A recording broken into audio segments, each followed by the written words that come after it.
Assalamualaikum warahmatullahi wabarakatuh.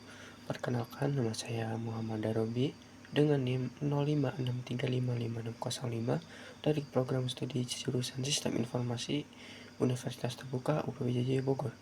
Pada video kali ini saya akan menjelaskan hasil tugas praktikum struktur data, yaitu pengimplementasian beberapa bentuk struktur data dan algoritma menggunakan bahasa pemrograman Java. Topik yang akan diberikan ini adalah yang pertama, implementasi stack dengan metode LIFO beserta analisis kompleksitas waktunya. Yang kedua, implementasi queue dengan metode VIVO beserta analisis kompleksitasnya dan waktunya. Ketiga, implementasi algoritma penguatan quicksort. Nah, jadi berikut ini adalah soal tugas 2 pada mata kuliah struktur data. Pertama, buatlah program Java yang mengimplementasikan struktur data stack dengan metode LIFO atau last in first out menggunakan minimal 8 data integer.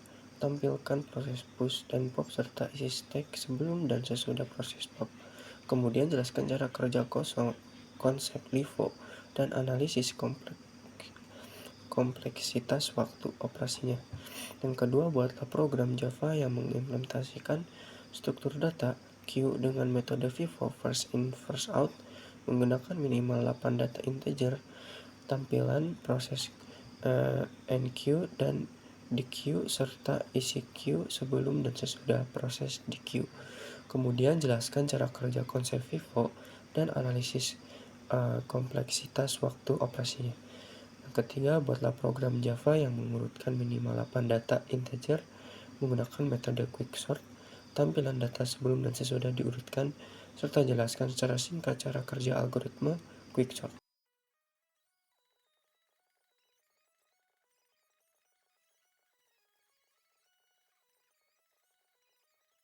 Nah, kita mulai dari bagian yang pertama, yaitu stack atau tumpukan.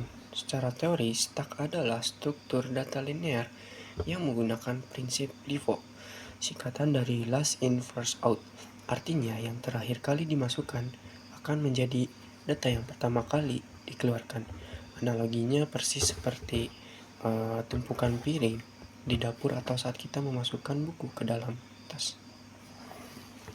Oke, nah sekarang mari kita perhatikan baris kode dari program stack LIFO Java yang sudah saya buat. Di bagian atas ini saya mendeklarasikan beberapa komponen utama. Yang pertama itu di sini ada static final in max size, digunakan untuk menentukan ukuran maksimum dari array tumpukan kita, yaitu 10 elemen. Lalu di sini ada static integer stack dengan new in max size. Ini adalah array integer yang berfungsi sebagai wadah penyimpanan data. Lalu di sini ini adalah petunjuk posisi teratas stack, nilai -1 di sini menandakan bahwa saat ini stack kita masih berada dalam kondisi kosong. Nah, untuk memasukkan data ke dalam stack, kita menggunakan fungsi bernama push di dalam metode push. Lalu di sini juga program pertama-tama akan mengecek apakah tumpukan sudah penuh menggunakan fungsi dari isFull. Jika tidak penuh, langkah pertama adalah menaikkan nilai indeks petunjuk menggunakan perintah dari top plus. Setelah posisi bergeser naik, barulah nilai integer dimasukkan ke dalam stack pub. Top.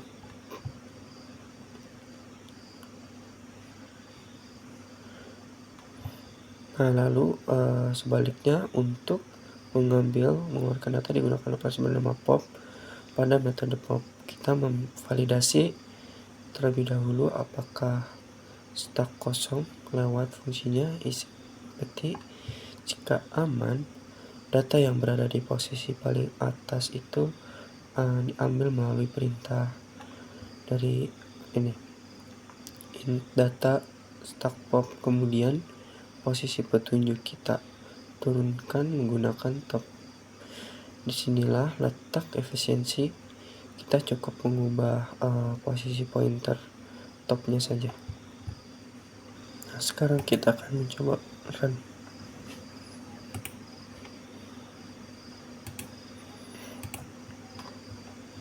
Ini program berhasil di-run pada hasil running program. Kita bisa lihat. Nah, di sini saat proses push untuk 8 data secara berurutan yaitu 10, 23, 37, 63, 71, 60. Indeks terus bergerak naik dari top 0 hingga data terakhir itu 89 menempati posisi top 7. Cetakan isi stack sebelum proses tampil dari bawah ke atas. 10, 25, 37, 42, 58, 63, 71, 89 dengan tanda panah menunjuk ke arah top 89.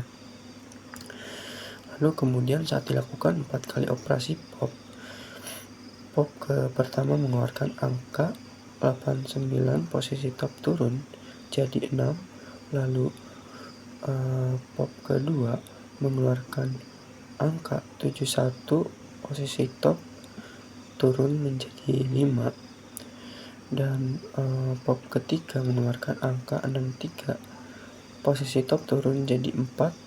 Lalu yang terakhir pop keempat mengeluarkan angka 58, posisi top sekarang menjadi 3. Nah, setelah proses tersebut sisa elemen di dalam stack tersisa 4 data yaitu 10, 25, 37 dengan top baru di angka 42.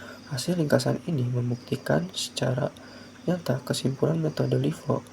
Data terakhir yang masuk adalah 89. Data yang pertama kali keluar.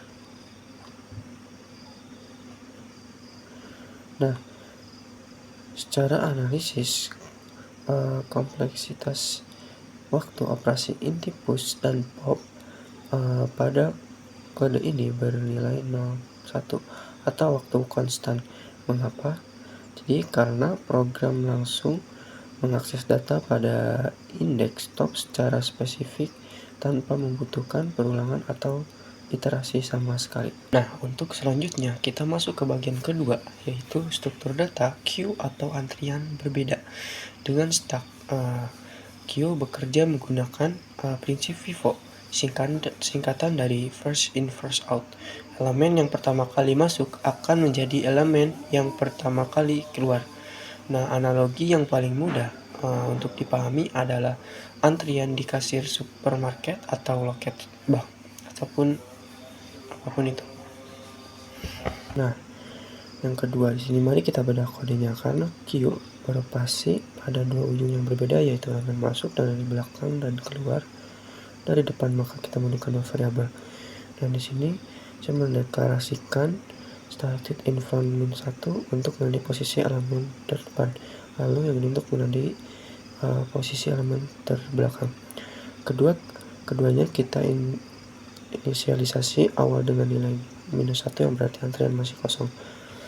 Nah, operasi untuk menambahkan elemen ke dalam antrian dinamakan enqueue. Di dalam kode fungsi enqueue, saat data pertama kali dimasukkan, program akan mendeteksi kondisi tersebut dan mengubah nilai front sama dengan 0.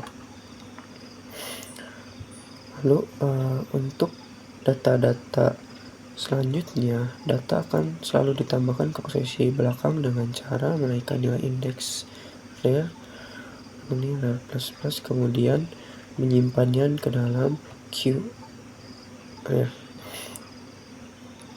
Nah, sebaliknya operasi untuk mengambil atau mengeluarkan data dari antrian dinamakan dequeue. Berdasarkan aturan FIFO, data yang dikeluarkan harus data yang berbeda dari barisan paling depan, yaitu queue front. Nah, setelah data tersebut diambil, nah indeks front akan kita naikkan atau majukan satu langkah menggunakan perintah dari front plus ini. Nah, dengan begitu elemen di belakangnya secara otomatis maju menjadi yang terdepan. Nah, sekarang kita untuk yang bagian Q Vivo. Nah, pada kita lihat log hasil eksekusi program Q pada layar terminal. Nah, di sini pada proses NQ saya memasukkan 8 data integer yaitu 15, 30, 45, 60, 7, 5, 90, 105, dan juga 120. Nah, saat angka 15 masuk pertama kali, front ini 0 dan rear juga 0. Namun pada data berikutnya nilai front 0 tetap 0, sedangkan rearnya terus bertambah maju hingga data terakhir 128. Nah, isi quiz sebelum dikit tampilan utuh dari depan ke belakang front 15 dan 100 sama dengan 120.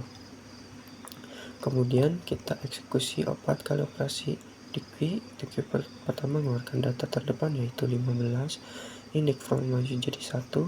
Yang kedua di Q kedua mengeluarkan angka 30, indeks front maju jadi 2. Lalu di Q ketiga mengeluarkan angka 45, indeks front maju jadi 3. Lalu yang terakhir di Q keempat mengeluarkan angka 60, indeks front sekarang berada di indeks keempat.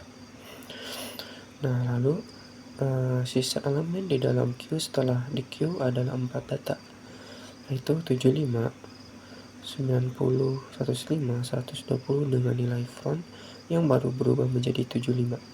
Hasil running ini membuktikan kesiapan konsep Vivo di mana data 15 yang tadi pertama kali masuk antrian menjadi yang pertama keluar. Sama seperti stack analisis kompleksitas waktu untuk operasi NQ dan DQ di program ini adalah 01 untuk waktu konstan. Hal ini dikarenakan operasi manipulasi data langsung merujuk pada indeks front atau rear tanpa membutuhkan pengulangan. Nah, kita masuk ke bagian ketiga, yaitu algoritma pengurutan data menggunakan metode quicksort algoritma. Nah, ini strategi divide and conquer atau bagi dan taklukkan, di mana sebuah masalah besar dipecah menjadi submasalah yang kecil secara rekursif. Lalu untuk kunci utama dari quicksort terletak pada pemilihan pivot. Nah, jadi pivot adalah satu elemen tunggal yang dijadikan sebagai titik acuan pembagian. Cara kerjanya, semua data yang nilainya lebih kecil dari pivot akan digeser ke sebelah kiri, sedangkan data yang lebih besar akan diletakkan di sebelah kanan pivot. Proses pembagian diulang terus secara rekursif sampai seluruh data terurut sempurna. Oke, lanjut untuk yang quicksort. Dan di dalam kode program yang saya buat ini, algoritma dibagi menjadi dua fungsi utama, yaitu fungsi partisi. Di dalam fungsi ini, sesuai dengan implementasi umum, saya mengambil elemen terakhir dari array sebagai pivotnya. Program menggunakan pengulangan for untuk memindai data. Dan jika ditemukan elemen yang lebih kecil dari pivot, elemen tersebut akan ditukar posisinya ke sebelah kiri menggunakan variabel bantu indeks i. Lalu di sini juga terdapat fungsi rekursif quicksort. Setelah posisi pivot tepat berada di tengah, fungsi ini memanggil dirinya secara berulang untuk mengurutkan subarray bagian kiri dan kanan secara terpisah hingga seluruh elemen selesai diproses. Nah, yang terakhir di sini kita akan mencoba running. Nah, sekarang mari kita lihat cermati hasil eksekusi algoritma quicksort langsung pada layar terminal saya. Di sini data awal yang belum terurut adalah 64, 25, lalu 12, 78, 43, 91, 37, 56. Pada angka partisi pertama, program memilih elemen terakhir yaitu 56 sebagai pivot. Setelah diproses, elemen yang lebih kecil pindah ke kiri dan yang lebih besar ke kanan, menghasilkan susunan sementara 25, 12, 43, 37, 56, 91, 78, 64. Angka 56 sekarang sudah berada di posisi yang benar dan mengunci. Proses berlanjut. ke subarray kiri, di mana program memilih 37 sebagai pivot berikutnya, lalu mengunci angka 12 sebagai pivot pada langkah ketiga. Lalu setelah subarray kiri selesai, algoritma berpindah menyelesaikan subarray kanan dengan memilih pivot 4, dilanjutkan dengan pivot terakhir, yaitu 91. Nah, di bagian akhir kita bisa melihat ringkas hasil akhir setelah semua proses rekursif selesai dilakukan. Data kini telah bersusun rapi secara urut naik atau ascending, yaitu 12, 25, 37, 43, 56, 64, 78, 91. Nah, bicara performa, quicksort menjadi salah satu algoritma terpopuler karena pada kondisi rata-rata average case kompleksitas waktunya adalah n log n. Ini jauh lebih efisien dibandingkan algoritma pengurutan sederhana seperti bubble sort atau selection sort yang memiliki kompleksitas waktu mencapai n kuadrat. Oke, kesimpulan dari tugas 2 ini. Yang pertama, Stacklivo terbukti menerapkan konsep last in first out, di mana data terakhir masuk 89 keluar pertama kali saat di pop. Operasi push dan pop berjalan efisien dengan kompleksitas waktu konstan O1. Yang kedua, QVivo terbukti menerapkan konsep first in first out, di mana data pertama masuk yaitu 15 keluar pertama kali saat di queue operasi NQ, dan DQ memiliki kompleksitas waktu konstan O1.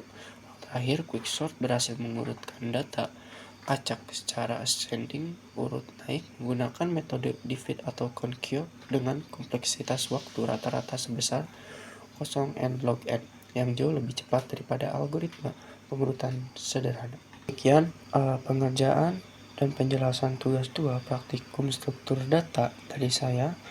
Mohon maaf jika masih terdapat kesalahan dalam penjelasan ataupun dalam langkah-langkah yang saya kerjakan. Mohon untuk ibu tutor untuk koreksi. Terima kasih atas perhatiannya. Wassalamualaikum warahmatullahi wabarakatuh.